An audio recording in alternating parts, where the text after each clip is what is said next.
नमस्कार दोस्तों, मैं प्रिंस सैनी आपका स्वागत करता हूं हमारे चैनल लर्न एंड ग्रो में। आज हम बात करेंगे टॉर्जनली इक्विवेलेंट शाफ्ट के बारे में, जिसके अंदर हम length of N equivalent shaft को निकालेंगे।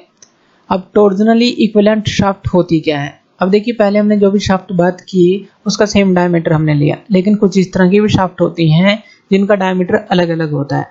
जैसे मान लीजिए ये है, इसके साथ ये अटैच है और ये अटैच है, यानी कि ये कंप्लीट शाफ्ट है लेकिन अलग अलग डायमीटर की है। यहाँ पर हम मान लेते हैं कि ये जो डायमीटर है ये क्या है, D1 है।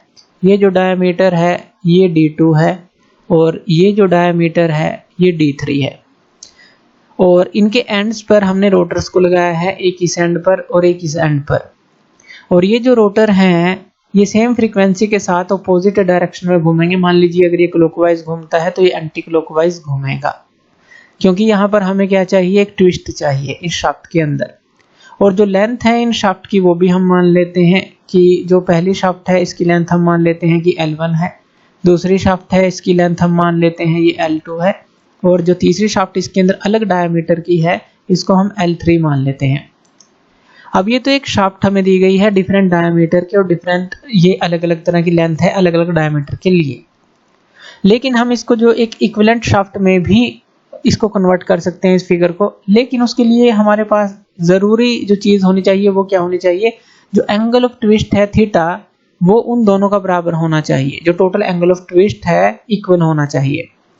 यानी कि अगर इसका एंगल ऑफ ट्विस्ट आप θ1 माने, इसका θ2 माने, इसका θ3 माने, जिनका अलग अलग डायमीटर है अलग अलग लेंथ जो हमने दिखाई है, तो ये जो थीटा होगा अगर हम एक इक्विवेलेंट शाफ्ट बनाएं तो ये इन तीनों के बराबर होगा सम के, θ1 प्लस θ2 प्लस θ3।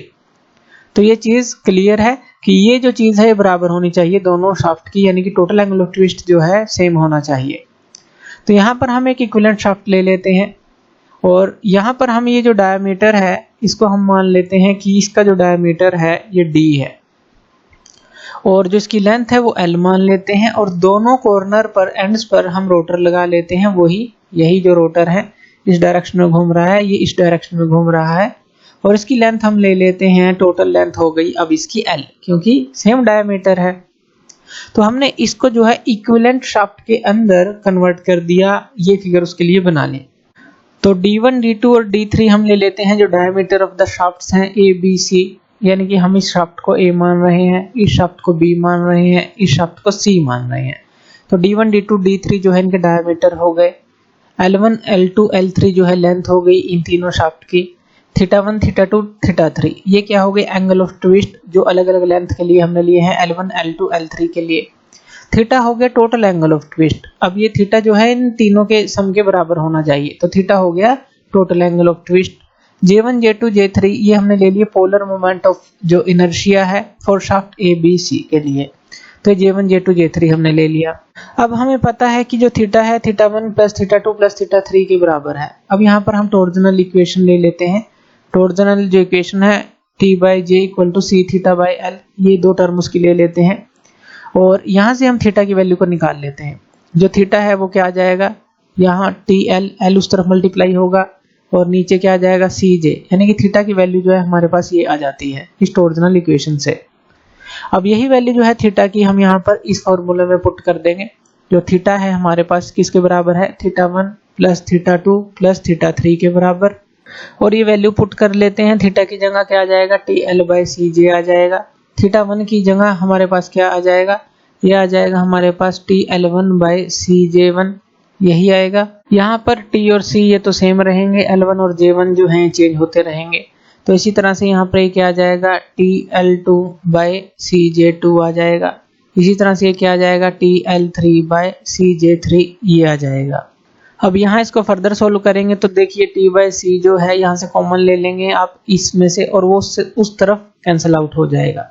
यहाँ पर ये क्या आ जाएगा, L/J आ जाएगा, ये क्या आ जाएगा L1/J1 प्लस ये क्या आ जाएगा L2/J2 आ जाएगा, और यहाँ पर ये क्या आ जाएगा प्लस L3/J3 आ जाएगा। अब जो J है, जो पोलर मोमेंट ऑफ इनर्शिया होता है शाफ्ट का, वो किसके बराबर होता है, π/32 D⁴। तो ये भी हमें याद रखना है, π/32 D⁴।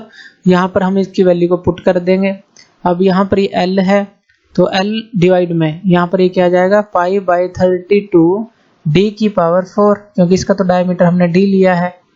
अब इस तरफ क्या आ जाएगा, ये यहाँ पर आ जाएगा L1 डिवाइड में पाई बाय 32 इंटू d1 की पावर 4, क्योंकि L1 के लिए डायमीटर d1 है।